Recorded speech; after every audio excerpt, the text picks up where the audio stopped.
Blood group అనేది ఏంటంటే ప్రతి మనిషికి బ్లడ్లో ఒక ప్రత్యేకమైన ఒక యాంటీజెన్స్ ఉంటాయి. వాటి వల్ల మన ఎర్ర కణాలలో మన రెడ్ బ్లడ్ సెల్స్ మీద ఉంటాయి. ఆ రెడ్ సెల్స్ మీద ఉన్న ఆ యాంటీజెన్స్ని బట్టి కొన్ని లక్షణాలను బట్టి మనం ప్రతి మనిషికి ఒక బ్లడ్ గ్రూప్ అన్నది ఒకటి అసైన్ చేయొచ్చు.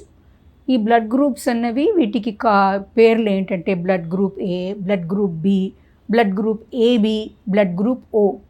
ఇవి కాకుండా ఏబిఓ, ఏబి ఇవన్నీ కాకుండా ఆర్హెచ్ అని ఉంటుంది, రీసెస్ యాంటీజెన్ అని ఉంది. అది పాజిటివా నెగటివా అన్నది చూస్తారు. సో ప్రతి మనిషి ఏ పాజిటివ్ లేకపోతే ఏ నెగటివ్, బి పాజిటివ్ లేదా బి నెగటివ్, ఓ పాజిటివ్ లేదా ఓ నెగటివ్, ఏబి పాజిటివ్ లేదా ఏ నెగటివ్, ఈ వీటిలో ఒక బ్లడ్ గ్రూప్ ప్రతి మనిషికి ఉంటుంది. ఇవి మనకి జెనెటికలీ వస్తాయి, మనకి ఇన్హెరిటెన్స్లో ఉంటాయి. మన పేరెంట్స్ దగ్గర నుంచి వచ్చే యాంటీజెన్స్ని బట్టి ఈ బ్లడ్ గ్రూప్ వస్తుంది. ఈ బ్లడ్ గ్రూప్ అనేది ఎందుకు తెలుసుకోవాలి? ఒకటి ఏంటంటే మనకి పుట్టుకతో వచ్చిన బ్లడ్ గ్రూప్ ఏదో అదే మనం చివరిదాకా అదే బ్లడ్ గ్రూప్ ఉంటుంది, మనకి మారదు అది. ఏ టైంలోనైనా ఎవరికైనా రక్తం అవసరం ఉంటే ఏ బ్లడ్ గ్రూప్కి ఆ బ్లడ్ గ్రూపే మ్యాచ్ అవుతుంది. ఒక బ్లడ్ గ్రూప్కి ఇంకో బ్లడ్ గ్రూప్ మ్యాచ్ అవ్వదు. ఎక్సెప్ట్ ఓ నెగటివ్ అన్న ఒక్క గ్రూపే యూనివర్సల్ డోనర్ అంటారు వాళ్ళది మ్యాచ్ అవ్వడానికి అవకాశం ఉంది. ఏబి పాజిటివ్ అని ఉన్న వాళ్ళకి ఏబి పాజిటివే ఇవ్వాలి. అలా ఈ బ్లడ్ గ్రూప్ తెలుసుకున్నందువల్ల మనకి ఏ ఎమర్జెన్సీలో ఎప్పుడైనా ఎమర్జెన్సీలో రక్తం ఎక్కించాలి అంటే అదే బ్లడ్ గ్రూప్ ఉన్న బ్లడ్ బ్యాగే ఉపయోగపడుతుంది. అది కూడా ఏ పాజిటివ్ ఉన్న బ్లడ్ గ్రూప్ ఉన్న బ్లడ్ బ్యాంక్ నుంచి ఏ పాజిటివ్ వచ్చిన బ్లడ్ బ్యాగ్ తీసి ఎక్కించరు. ఏ పాజిటివ్ ఉన్న అవసరం ఉన్న వాళ్ళకి బ్లడ్ బ్యాంక్లో ఏ పాజిటివ్ ఉన్న బ్లడ్ బ్యాగ్స్ తీసి ప్రతి బ్లడ్ బ్యాగ్లోంచి అవసరం ఉన్న వాళ్ళకి ఆ బ్లడ్తో మ్యాచ్ చేస్తారు. క్రాస్ మ్యాచింగ్ అంటారు దీన్ని.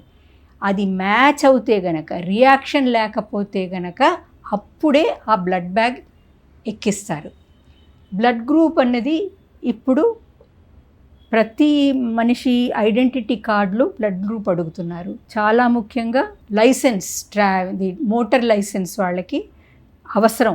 ఎందుకంటే వాళ్ళు నడిపే వాళ్ళకి ఎప్పుడు ఏమవుతుందో తెలియదు గనక, ఎప్పుడు వాళ్ళు ఏమైనా సరే వాళ్ళ దగ్గర ఉన్న ఐ కార్డులో వాళ్ళ బ్లడ్ గ్రూప్ ఉంటే వాళ్ళకి ఎమర్జెన్సీలో ఎప్పుడు ఏ అవసరం ఉన్నా అది ఇమీడియట్లీ అరేంజ్ చేయడానికి సులువుగా ఉంటుంది.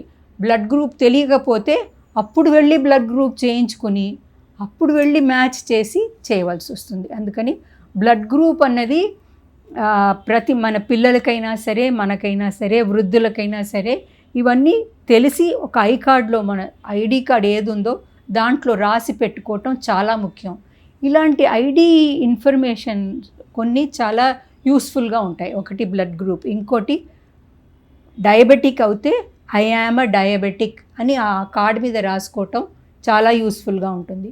ఎప్పుడైనా ఎక్కడ ఎమర్జెన్సీలోనైనా మనకు కావాల్సిన వాళ్ళు లేకపోయినా మన గురించి, మన ఆరోగ్యం గురించి తెలియని వాళ్ళు మన పక్కన ఉన్నప్పుడు మనకేమన్నా అవుతే ఎమర్జెన్సీలో ఈ ఇన్ఫర్మేషన్ చాలా యూస్ఫుల్గా ఉంటుంది.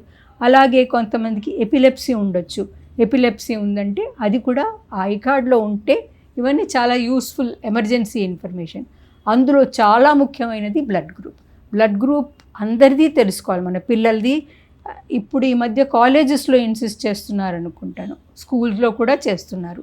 ఎప్పుడు ఎవరికి ఏం అవసరం ఉంటుందో తెలియదు కనుక ఈ ఇన్ఫర్మేషన్ ఎప్పుడూ తీసి పెట్టుకోవాలి. బ్లడ్ గ్రూప్ అన్నది ఎప్పుడైనా వచ్చి ఏ ల్యాబ్లోనన్నా వెళ్ళి మీరు బ్లడ్ శాంపిల్ ఇచ్చి చేయించుకోవచ్చు, బ్లడ్ గ్రూప్ కార్డ్ చేయించుకోవచ్చు.